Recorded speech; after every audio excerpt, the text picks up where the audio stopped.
mais loolu su amee musiba la ci port de Dakar. oui parce que Abidjan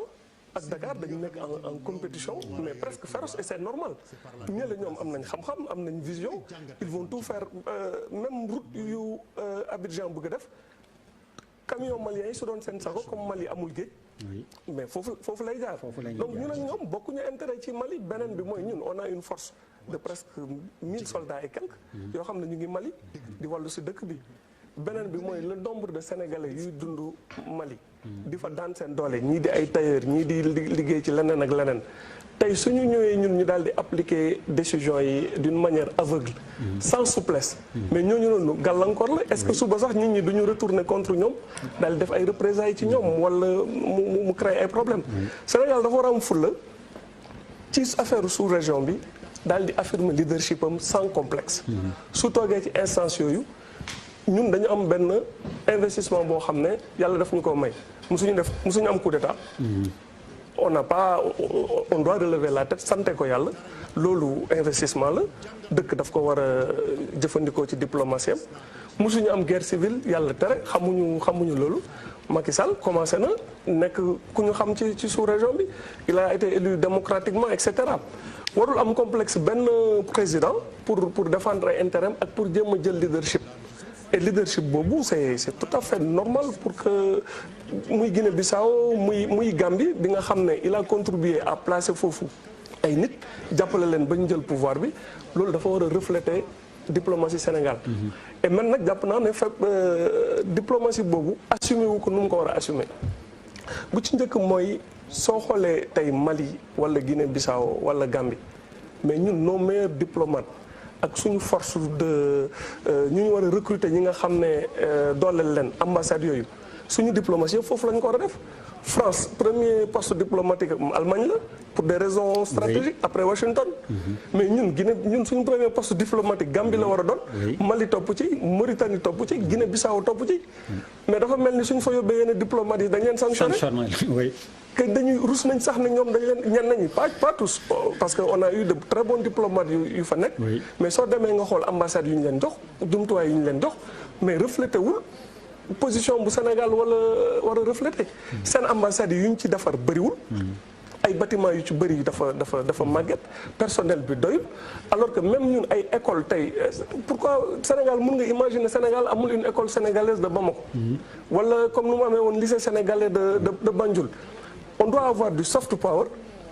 du ñëw jaay suñuy voisins doole wala gën leen ne ñun ñoo leen gën a xam wala ñun ñoo leen gën mais ñun dañu war a investir ci sous-région bi pour des raisons économiques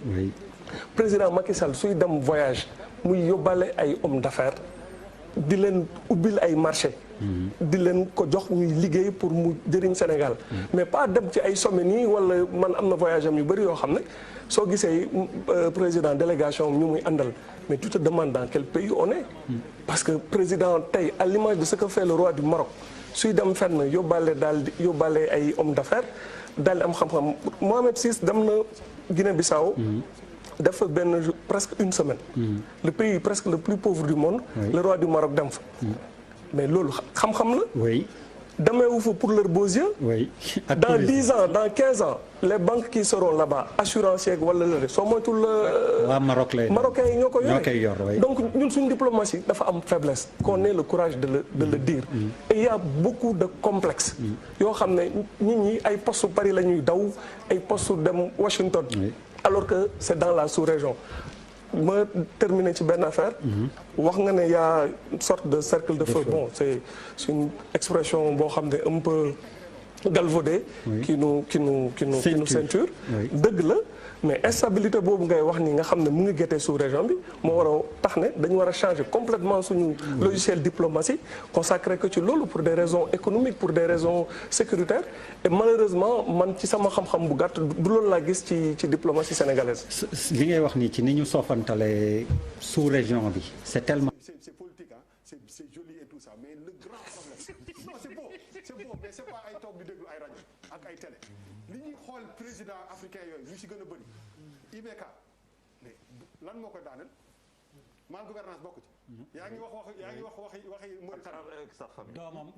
doomam énervé malien yi. non am na mais loolu c'est-à-dire que am na yoo xam ne buñ ko gisee sax nga ne président rek doy na donc pour man le truc le mal am Afrique c'est pas ay affaire déglu ak ñàkk déglu mooy jub moom mooy pour man base jub bi nag dafa ànd ak bañ a jël constitution bi dëpp ko mu arrangé la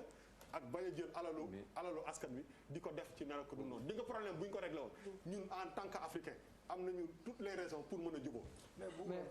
grand bi dafa aay. waaw dafa aay kan. waaw diplomatie contestataire la def ko. non non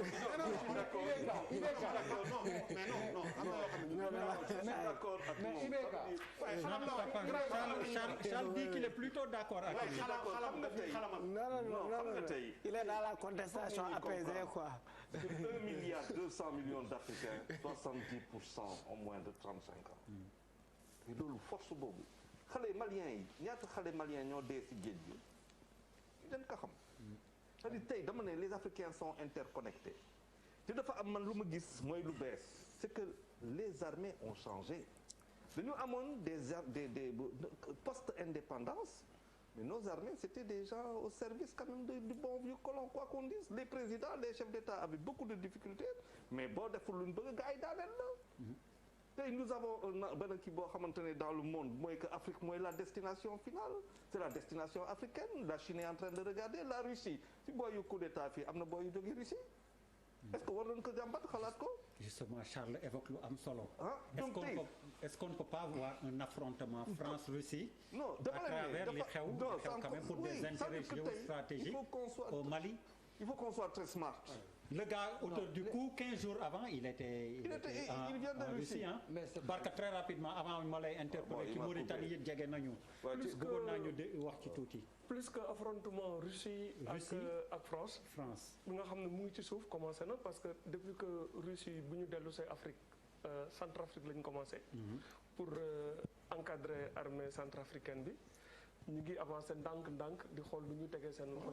ci mbir yi et ils sont très présents ci conflit libyen de manière souterraine mais man lu ma njëkk a frappé au-delà de la Russie c'est la Turquie tey Turquie moom moo nekk di sonal France ci biir Afrique coup d'état bi bu mu amee Mali lenn lu ma njëkk a seetlu mooy le nombre de comptes Twitter turcs yu doon tweeté ci affaire coup d'état bi c'est un indice Erdogan dafa nekk dans une offensive très claire wane na ko ci Méditerranée et en Libye moom moo changé le cours de la guerre daf cee dugg et français yi commencé nañ am problème bu baax ak Erdogan ci positionnement boobu noonu te ñun malgré li ñuy wax toujours la caricature là que Sénégal suñu entreprise yëpp dañ ko jox France mais Turquie yi ni ñu fi commencé teg mainmise fii ci ñun suñu économie bi aussi dafa bëri doole. donc ñun souvent benn mbir bi rek la ñuy gis France dégage c'est vrai peut-être pour ñenn ñi parce que France symboliquement moo ñu colonisé 60 ans après on en a marre de passer pour des valets de la France mais la vraie réalité mooy que y a des acteurs émergents comme ay Turquie yoo xam ne qui ne font pas de bruit mais ñu ngi liggéey et loolu Chine et loolu ci am fula la en réalité pour man lu Turquie di def Sénégal ñun proportionnellement loolu moo nekkoon l'objet de mon discours moom la ñu war a def Guinée-Bissau ñun ñoo war a nekk Turquie Guinée-Bissau ñun ñoo war a nekk Turquie Gambie ñun ñoo war a nekk Turquie Mali sax parce que yàlla def na quel que soit suñu mode de gouvernance ak nu mu munti demee dëkk yooyu ñun ñoo leen tane économiquement ñun ñoo leen gën a stable ñun ñoo am ay alternance maintenant la gestion de Macky Sall on peut en débattre on n'est pas d'accord ci yenn aspect gouvernance ami mais am na loo xam ne on doit avoir un consensus patriotique très fort mooy que quel que soit les régimes Macky Sall jóge feek Sonko ñëw ak keneen ñëw mu am benn feuille de route boo xam ne ñun duñ ci teggi suñ tànk dañuy am leadership boobu noonu loolu mu nekk un consensus national très fort on en a tous les moyens si les gens les plus intelligents man ñu ma gis c'est les gens du privé quand dans un pays tu as des gens comme ay Serigne Mboup man pour man Serigne Mboup moo ëpp xam-xam tous les professeurs d'université yu ma gis parce que